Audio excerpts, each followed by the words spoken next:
तो चलिए शुरू करते हैं आज का टॉपिक, राष्ट्रपति की क्षमादान शक्ति। तो राष्ट्रपति की क्षमादान शक्ति से तात्पर्य क्या है, पहले देखिए कि किसी भी व्यक्ति को अगर न्यायालय में दंडित किया गया हो, उसे दंड दिया गया हो, तो दंड से बचने के लिए, मतलब उस व्यक्ति को दंड से बचाने के लिए राष्ट्रपति को क्या क्या शक्ति दी गई है, इसके बारे में जिक्र है। ठीक है, संविधान में जैसे क्वेश्चन आता है कि राष्ट्रपति की क्षमादान की जो शक्ति है वो संविधान के किस अनुच्छेद में है, तो अनुच्छेद 72 में, अनुच्छेद 72 में। ठीक है, फिर इसके बाद जो क्षमादान की शक्ति है उसके प्रकार देखिए आप। तो राष्ट्रपति को जो क्षमादान शक्ति दी गई है 5 प्रकार से दी गई है। क्या 5 प्रकार से, कौन कौन सी पहले देख लीजिए। सबसे पहले तो क्षमा है, फिर प्राविलंब है, प्राविलंब के बाद विराम है, परिहार है और लघुकरण है। अब इसको अपन थोड़ा सा डिटेल में समझेंगे क्योंकि सबसे कंफ्यूजन वाला टॉपिकों में से एक ये रहता है।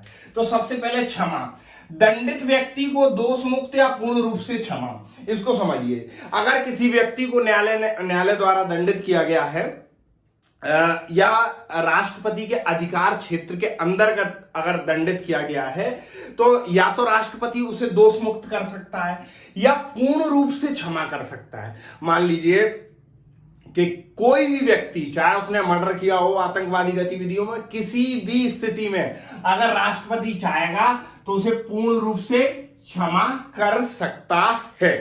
दूसरा, प्राविलंब, दंड को अस्थायी रूप से निलंबित। देखिए, दंड को मुख्यतः कौन सा दंड, मृत्यु दंड। अब देखिए, मान लीजिए किसी व्यक्ति को मृत्यु दंड दिया गया हो, अब मृत्यु दंड दिया गया हो तो उसको अस्थायी रूप से रोक लगा दी ताकि वो व्यक्ति दोबारा राष्ट्रपति को अपील कर सके कि भैया ये मुझे थोड़ा सा माफ कर दो, मतलब मुझे मृत्युदंड की जगह उम्र कैद कर दो या 10 साल की सजा दे दो या 20 साल की सजा। तो प्राविलंब मतलब दंड को कुछ समय के लिए अस्थायी रूप से निलंबित, यानी रोक देना, किसको, दंड को।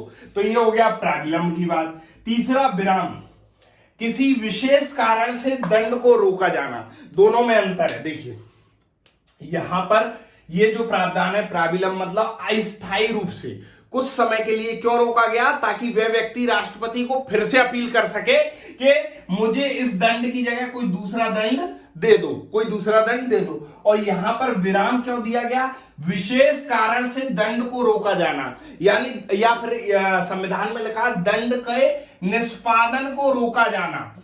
अब विशेष परिस्थिति कैसे, मान लीजिए कोई महिला गर्भवती है और उसके द्वारा कोई क्राइम हुआ है तो उसको दंड के लिए कुछ समय के लिए रोका जाएगा, दंड दिया जाएगा बाद में, लेकिन उस परिस्थिति में रोका जाएगा। या मान लीजिए कोई व्यक्ति अपंग है, शारीरिक रूप से अपंग है, तो उसके लिए इस तरीके की रिट दी जाती है। फिर अगला, परिहार, दंड की प्रकृति में परिवर्तन किए बिना दंड की मात्रा को कम कर दिया जाए। ये सब चीजें राष्ट्रपति लागू कर रहा है। ये क्या बोलते हैं, इस तरीके की जो शक्तियां हैं राष्ट्रपति के पास ही है आर्टिकल 72 में। तो मैं राष्ट्रपति बोल नहीं रहा हूं, तो आप ये समझ जाइएगा।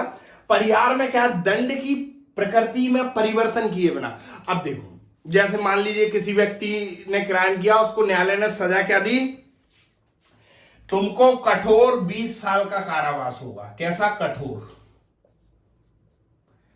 तो प्रकृति में परिवर्तन नहीं किया गया, यानी कठोर तो है लेकिन 20 साल की जगह 10 साल कर दिया। समझे, प्रकृति में परिवर्तन नहीं किया है, कठोर कारावास ही है, लेकिन 20 की जगह कितना कर दिया, 10 साल कर दिया।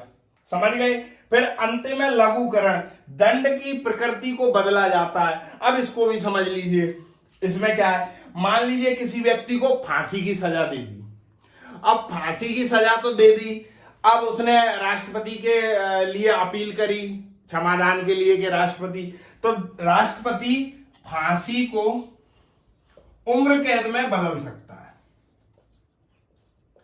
उम्र कैद में बदल सकता है।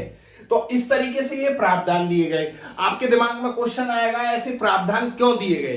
कानून के द्वारा अगर कोई त्रुटि हो जाती है, मान लीजिए न्यायालय में भी कोई ऐसा भगवान तो है नहीं कि जो सब न्याय स्वच्छ रूप से हो, मान लीजिए कभी कभार कानून में अगर त्रुटि हो जाए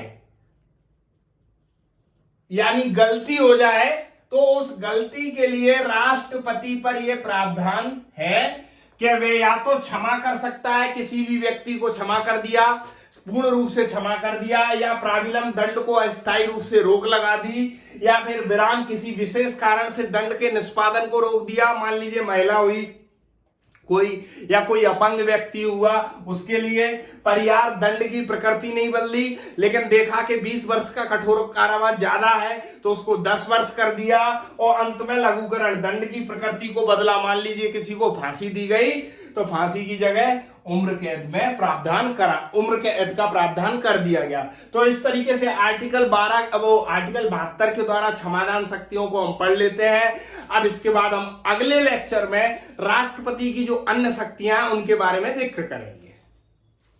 चलिए, चैनल को लाइक, सब्सक्राइब, शेयर और कमेंट जरूर करिए।